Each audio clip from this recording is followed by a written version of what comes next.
તાલુકાના માંડલા ગામમાં એક જ રાતમાં 2 મંદિરોમાં તસ્કરો ત્રાટક્યા. માંડલા બોર કેબલ ચોરીમાં પણ હજુ સુધી કોઈ ઇસમ પકડાયેલ નથી. સરપંચ માંડલા ગામ પંચાયત. માંડલા ગામમાં આવેલ શ્રી અંબાજી માતાજીના મંદિર અને રામાપીર મંદિરમાં રાત્રના સમયે ચોરીની ઘટના ગામના પૂજારીને સવારમાં જાણ થતાં ગામના લોકો અને ગામના સરપંચને જણાવી.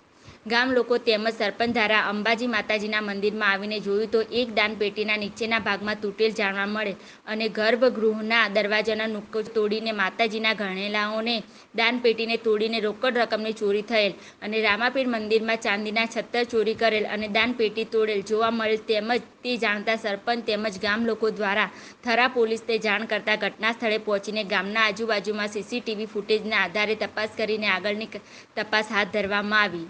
અહેવાલ સત્યમ એક્સપ્રેસ, બનાસકાંઠા.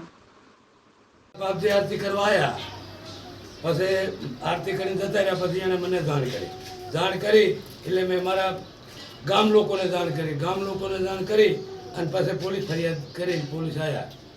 અંદાજે નુકસાન કેટલું? અંદાજે નુકસાન સાહેબ 75,000 પેટીમાં હતા અને 400 થી 500 ગ્રામ ચાંદીના 17 હતા. બરાબર.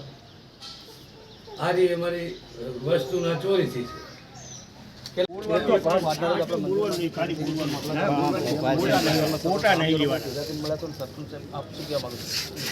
માંડલા ગામમાં જે ચોરી થઈ, સવારમાં વહેલા ઉઠી પૂજારી આવતા, પૂજારીએ અમને ફોનથી જાણ કરેલી કે આપણા ગામમાં ચોરી થઈ છે. અમે ગામ લોકો આવીને તપાસ કરતા.